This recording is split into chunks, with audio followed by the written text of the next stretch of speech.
자, 이제 장태환 사령관 얘기를 좀 해보도록 하겠습니다. 그러니까 예. 영화에서 보면은 이제 그 이태신이, 그러니까 장태환이 전두환한테 이렇게 마지막까지 저항하는 걸로 나오는데 실제 장태환 장군은 좀 어떤 인물이었을까요?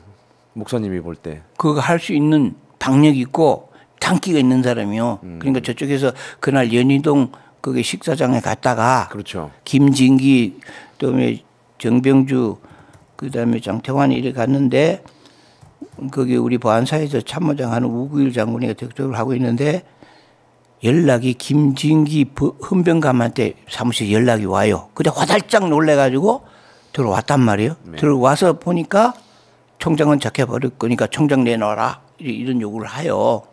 그러면서 이 사람이 수경사령관 앉은 지가 한 달이 안 돼. 26일밖에 안 돼. 11월 26일 나가지고 12.12니까 28일만 아니요.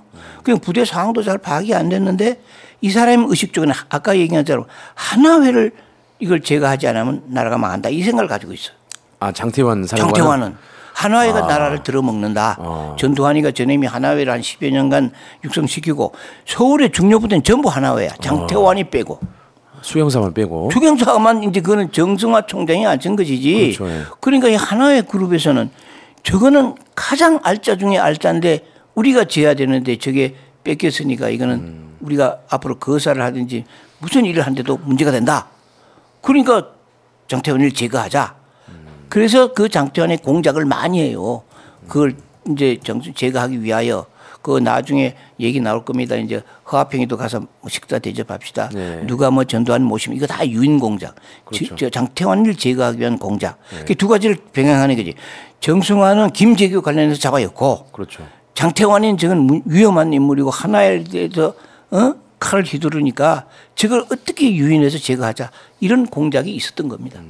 근데 거기 보면 이제 영화에도 보면은 그 이태신, 그러니까 장태환 사령관이 갑종 출신이다 이렇게 나옵니다. 그 갑종 출신이라면 어떤 건가요? 갑종 출신은 1년 교육받고 장교되는 거야. 아. 차지철이도 육사 떨어지고 나서 1년 교육받고 소위가 돼 보니까 네. 이제 군 선배가 돼 버려. 11기. 그러니까 하여튼 1년 교육받고 장교되는 과정. 아.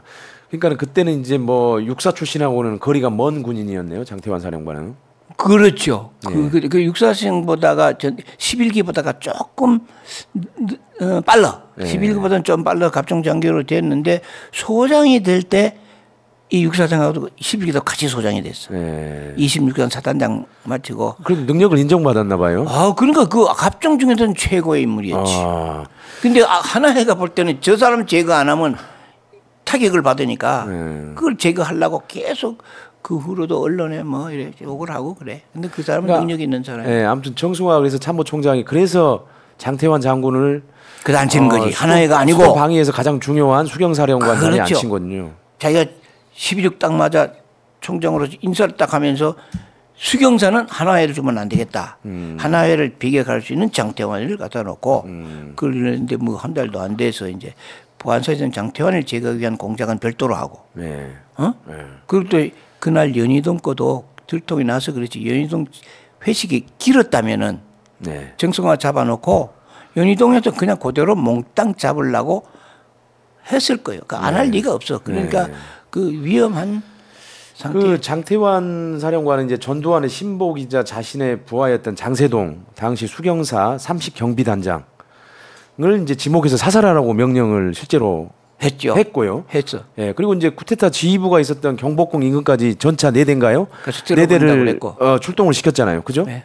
예. 그런데 제가 지금 확실치 지금 오늘 그 당시에 수경사에서 전차를 다 준비를 하고 그랬는데 실제로 전차가 나간지 안 나간지는 내가 보질 않아서 모르는데 못 나갔을 겁니다. 나갔더라면 전쟁이 나는 겁니다. 쏘라고 그러니까 내가 정세동 30년 장세동이 쏘라. 거기 있는 장군들 전부 쓸어버려. 이렇게 명령을 내렸으면 이 전차가 가면 교전이 붙잖아요. 그렇죠. 그런데 전차가 안 갔어요. 안 갔다. 그러니까 그 수도 경비사 연병장에다 다 모아놓고 우리가 결사항쟁한다. 죽으러 간다.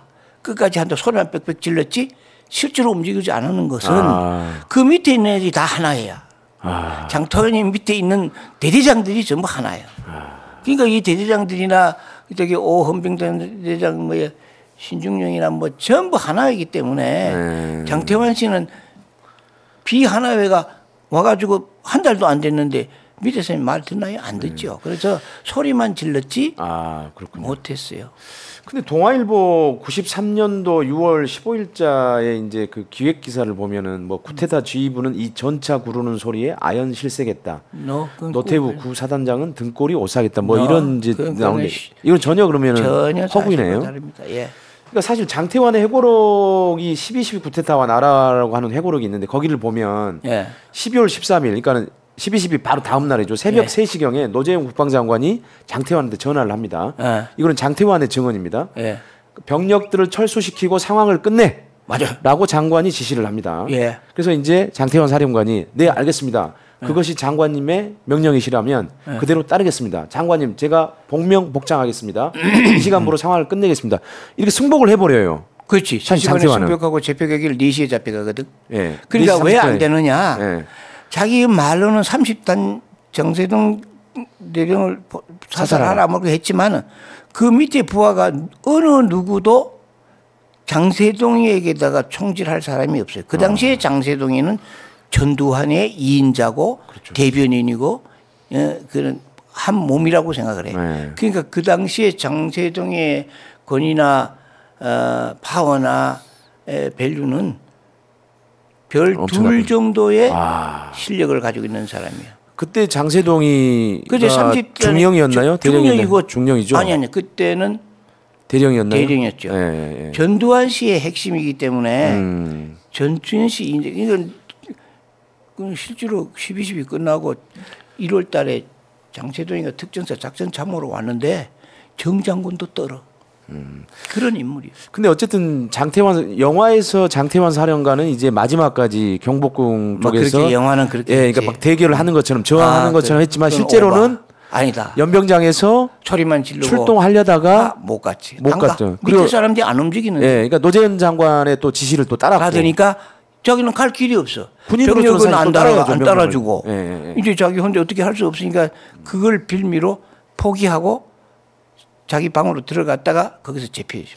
근데 만약에 예를 들어서 진짜로 예를 들어서 전차를 출동시켰다고 한다면 그 쿠데타 지휘부가 있는 거기에 그리고 그 포격을 가했다면 어땠을 것 같습니까? 그러면 내전 나는 거지. 내전.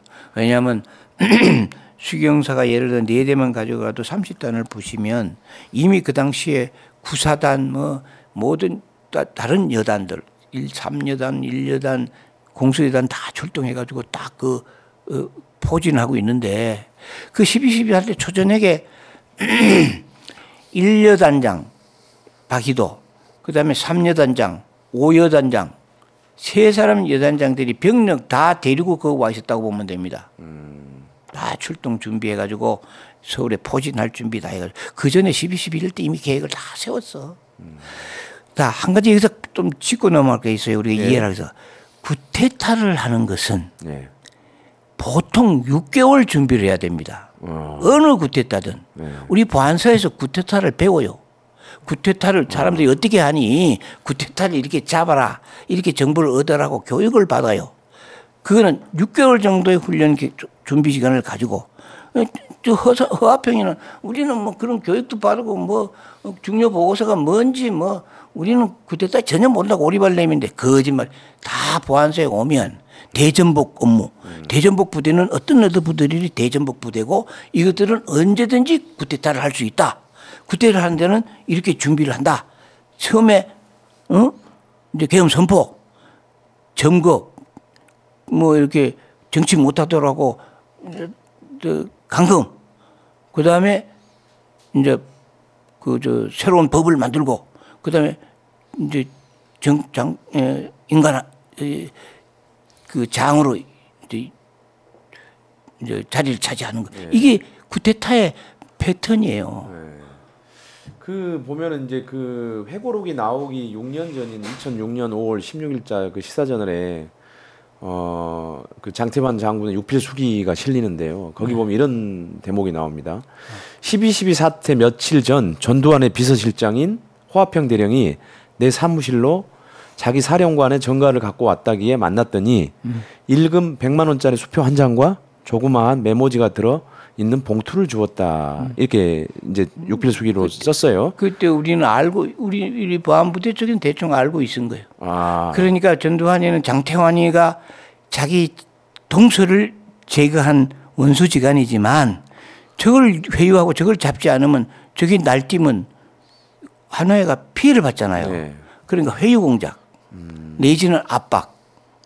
응? 이제 믿기 주는 거지. 돈 100만 원 받고 너 잘못하면 그러니까 이게 그 메모지가 이제 메모지도 같이 전달이 됐는데 그 메모지에 형님 얼마 되지 않지만 집에 김장에 보태 쓰시면 감사하겠습니다. 이렇게 이제 전두환이가 친필로 메모를 남겨요. 허화평한테.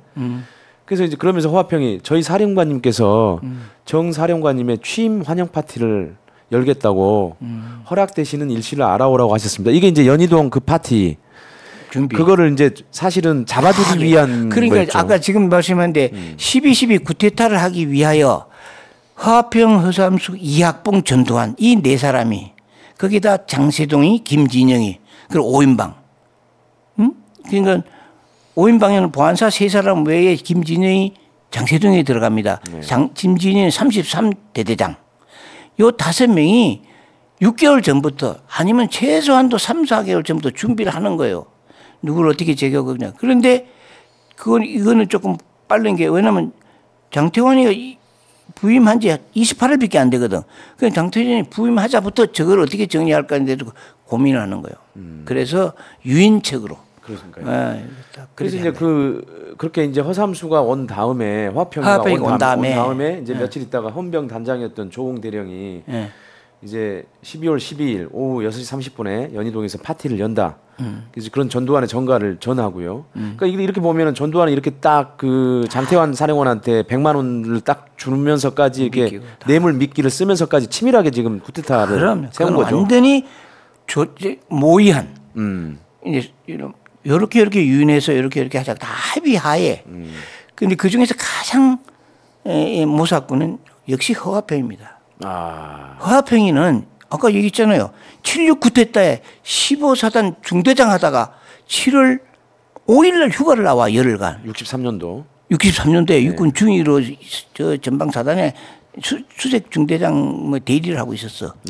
근데 그 화천이가 저 동부전선에서 그 전날 휴가 받아 오고 8월 달에도 또 열흘간 휴가를 받아와. 그럼 이거는 7.6 쿠데타에 육군 중위가 2사람이 가담이 돼요. 허화평하고 장모라고 됐는데 조사를 해보니까 장모는 보직이든지 뭐 이건 근거가 안 보여. 근데 허화평이는 내가 그 진짜 지난한 사람 얘기를 듣고 조사를 싹 해보니까 64년 7월 5일 날 전방 화천 휴가를 받아가지고 서울에 나왔다가 들어가는 거야. 그리고 또 허화평이가 내 그걸 왜 봤냐. 지가 2012년도에 조선 월간 조선 기록한 걸 보면 중2 때 전두환이를 만났다. 허화평이가. 그래서 내가 딱 허화평이 조사를 해보니까 이게 육군 중2 때 중대장을 하고 있을 때 7.6 쿠데타에 왔어. 근데 7.6 쿠데타에 허화평이가 중위 둘이 참여했다는 증언한 사람이 있어. 지금도 살아있어 그분. 그러니까 그분도 전두환이도 한해 메시니까 전두환이는 원래 이놈은 쿠데타 붙고 이렇게 한 놈이라고 나한테 증언을 다 해줘서 제가 또 그 기록을 다 남겨놓고 있는 거예요. 그러니까 다시 돌아가면 쿠데타는 최소한도 길면 6개월, 적으면 3개월, 1개월 준비한 것이지 그냥 되는 게 아니다. 그러니까 우발적 쿠데타는 없다. 72년도 제가 10월 유신할 때 내가 그 정보 개장했는데 6개월 준비했습니다. 왜? 거기는 국회의원들 잡아 넣으려고 그러니까 6개월 전부터 비행을 시켜요. 사람을 붙여가지고 6개월 따라다녀. 그래서 이쪽에서 요 땅 하면 딱 잡아 올라고 한 6, 70명이 그냥 벌벌 그냥 땅바닥에 기고 다니는 거예요. 그런 식으로 준비해야 된다 이거지. 그 장태환 사령관이 전두환한테 받았던 그 100만 원은 뭐 개인적으로 쓴 게 아니고 그 당시에 이제 수경사 참모장이었던 김기택한테 수표를 맡기면서 병사들의 연말 특식 준비에 쓸 수 있도록. 그 사람 원래 그럴 사람이에요. 당신이 보관해 두시오. 돈 안 먹어요. 돈 먹으면 죽게 돼 있어요. 저도 지금 오늘날까지 이렇게 건재하는 이유가 여자 관계 돈 먹었으면 벌써 잡혀갔어요. 너는 그 보잉사 컨설턴트 할 때 내 돈이 600만 불, 한국으로 48억이 왔는데 그걸 써가지고 수표서가 전두환 대통령한테 갖다 줬어. 장오섭 대령한테. 장오섭이 그때 대전복 과장이야. 그래서 여보, 나 이 돈 보행사에서 받았는데 비행기 사는데 보태주지. 이 돈 먹으면 나 체할 것 같아. 나 한 푼도 안 먹어. 그렇게 한 사람이에요. 그때 내가 그 48억 먹어가지고 돈이 있으면 벌써 잡혀갔지. 아무튼 이제 신봉구 구테타가 개시된 게 12월 12일 6시 저녁 6시 30분이고 한남동 참모총장 그러니까는 정승화 참모총장 공간에서 총성이 울린 게 7시 15분이에요. 네. 그다음에 이제 장태환 사령관이 비상 상황을 보고 받은 게 그 연희동 그 거기에서 7시 35분에 하고 수경사에 도착한 건 8시에 도착을 합니다. 맞아. 근데 만약에 장태환 사령관이 그 연희동 파티에 가지 않았더라면 쿠데타가 진압이 됐을까? 그러니까 영화 본 사람들이 다 이제 그런 생각을 하셨을 거예요. 왜냐하면 그런데 그것도 안 돼. 모든 대전복 부대의 지휘관은 전부 하나예요. 오직 한 사람한테 수경사 가지고 그리고 수경사에 있는 대대장들이 전부 하나의 핵심들이야. 장태환의 지시를 안 받아요. 하나의 사람들은 군과 국가에 충성하는 것이 아니고 보이지 않는 전두환, 보이지 않는 상사, 형님, 형님이고 그 쇠사슬 같은 조직에 충성하지 군과 국가를 위한 사람들이 아니에요. 이건 사실은 실제로 군인이 아닌 거네요. 군인 아니지. 군의 명목을 쓸고 마피아 조직 같은 비밀 사조직 정치 조직이지. 그러니까요. 군과 국가를 위한 사람 그 사람들은 국가의 명령이 아니라 자기 조직의 윗사람의 모델을 따르는 사람이에요.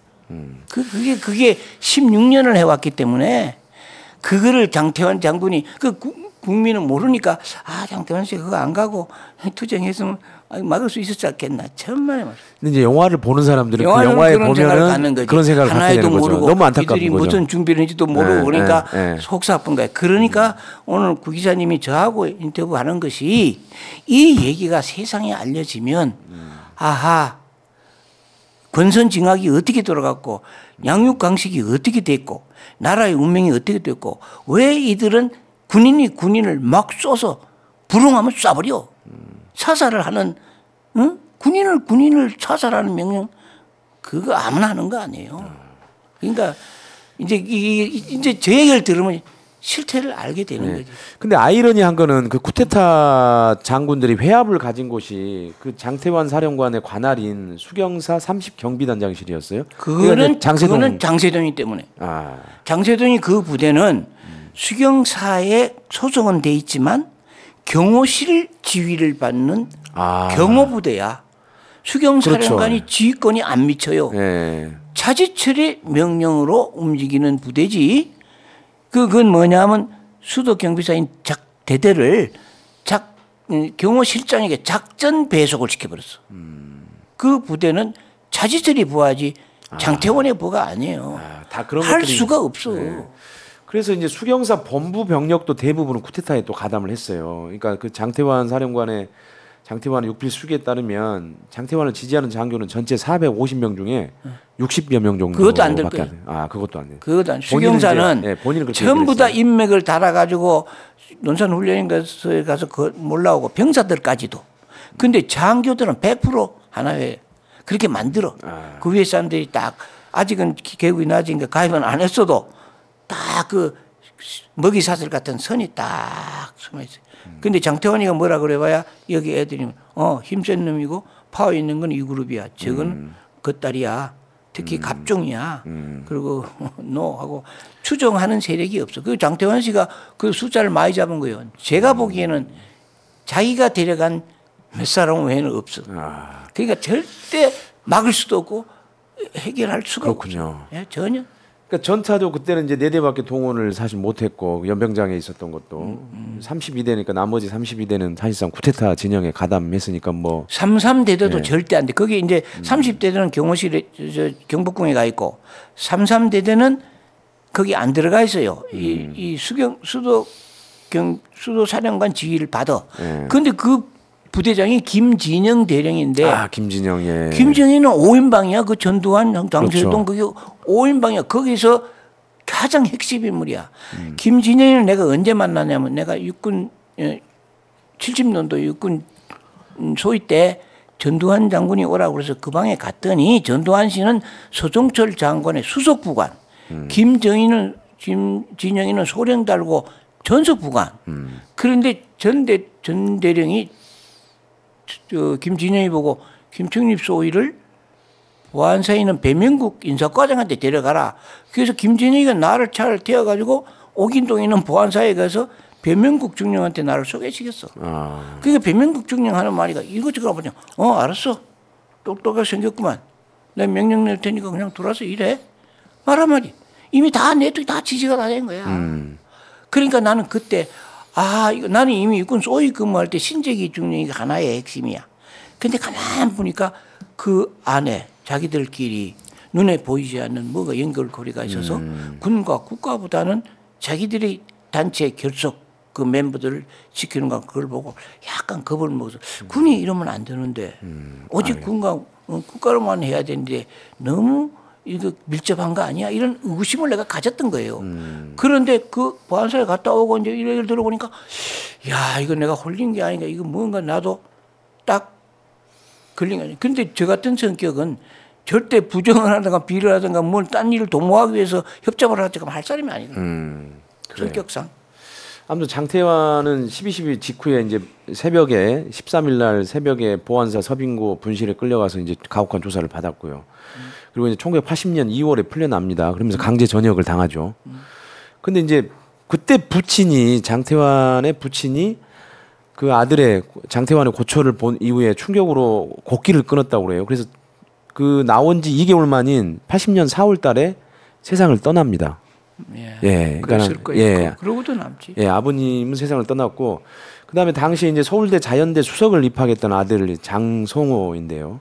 그 이제 82년도 1월에 학교에 다녀오겠다고 한데 행방불명이 됐다가 2월 9일 날 장태환의 고향인 경북 칠곡 낙동강 기슭 그 할아버지 조부 묘소 옆에 아들이 그 옆에 숨진 채로 발견이 됩니다. 그 얘기를 그러니까 이제 나중에 들었는데 장태환 씨의 그 인품이나 성격이나 이제 그 가족 관계 이런 걸 봤을 때 이제 그런 얘기가 충분히 이해가 가고 특히 이제 내가 미국에서 왔다 갔다 하는데 들으니까 그 아들이 할아버지 묘소에 가서 자살했다는 소리를 듣고 내가 또 충격을 받았어요. 정말 마음 아픈 일이고. 그러니까요. 저는 지금도 김아랑 그 소령 그 비석 묘소에 가면 참 그 마음 아픈 거 갈 수가 없거든. 그런데 친구지간에 같이 근무하던 전우로서 이런 걸 느끼는데 부모 자식 간에 자기 아버지가 저런 꼴을 당하면 그 부모가 건전하겠고 자식이 온전하겠냐고. 그러니까 이제 지금 그 가슴 아픈 게 12.12 때 이미 사람을 불응하면 쏴라는 명령을 내린 전두환이가 나쁘다는 거야. 그리고 그걸 집행한 허삼수가 그 12 정승화 잡으는 거 우리 다 친구요.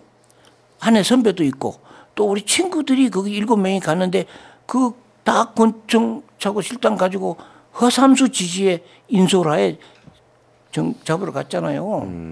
이제 그런 것들이 나쁘다는 거예요. 저는 1월 달에 전 대통령이 대통령 된다, 대통령 되로 결심하러 군에 안 간다 할 때 사람을 죽였는데 5.18 때도 마찬가지입니다. 정장군하고 나하고 앉아서 얘기가 광주에서 사람 죽이면 전두환 씨 대통령 못 돼. 안 될 거야. 위험해. 그러니 사람 죽이면 안 된다고 보고서 쓰시오. 그 정모영 지시로 내가 촬영부에다가 우리가 광주에서 생명이 희생이 나면 모든 걸 포기해야 되는 것 같습니다. 이게 근데 글로 썼다니까. 그 쓴 것이 허삼되는데 걸렸을 거예요. 저것들이 가서 전두환이한테 다 갔을 거 아니에요. 정호영이 얘기니까. 그래서 정호영이는 알겠습니다. 아무튼 그때 이제 2월달에 80년 2월달에 이제 아들의 시체가 발견이 됐는데 그때 이제 아마 겨울이라서 아마 시체가 꽁꽁 얼어 있었나 봐요. 근데 그 장태환이 그 꽁꽁은 아들을 시신을 이렇게 안으면서 나 때문에 이렇게 됐어. 이렇게 이제 오열을 했다고 하더라고요. 들었어요. 그때는 내가 이제 나도 뭐 전 대통령 되면 안 돼요 하고 했지만은 그래도 보안사령관의 부하로서 업무를 수행하고 있었기 때문에 정병주 장군도 아깝지만은 장태환 장군 참 아깝고 똘똘한 사람이었고 정병주 장군이 죽었을 때는 내가 미국에 있을 때인데 한국에 나왔는데 돌아가셨어. 명동에 있는 성당에 안치를 하고 있었어요. 그래서 내가 우리 가족을 데리고 미국서 왔는데 거기 그 묘소를 가짜 그 위문을 갔어. 아니 그 뭐라 그러지 조문을. 예. 조문을 갔는데 거기에 특전사 통신참모 중령 정중령이 거기 있더라고. 그리고 정중령이 내가 인사를 하고 이제 조문을 하고 이러니까 아니 여기 아무도 안 오는데 당신은 보안대 요원인데 여기를 어떻게 왔어? 보안대에 있었던 사람인데 여기를 어떻게 왔어? 그래서 내가 아니 나 그런 거 별로 관지 않고 나는 내 소신대로 사는 사람인데 마음 아픕니다. 그래서 거기서 많이 울었지. 그래 전병주 사령관은 또 얘기 그 있을 때는 나 그리고 집중적으로 얘기를 하더라고. 그 아무튼 장태환은 김대중 정부 때 이제 정계 진출하죠. 2002년 3월에 12.12 쿠데타를 진압하지 못해 멸문지화를 입었던 사람으로서 신군부 세력에 의해 박해를 받았던 김대중 대통령을 돕고 600만 재향군인의 권익을 향상하겠다 하면서 이제 새천민주당 입당을 했고 국회의원이 16대 국회의원이 되죠. 그리고 2010년 7월에 이제 돌아가셨어요. 그 이제 장태환 사령관에 대한 얘기는 이런 정도로 정리를 하고요.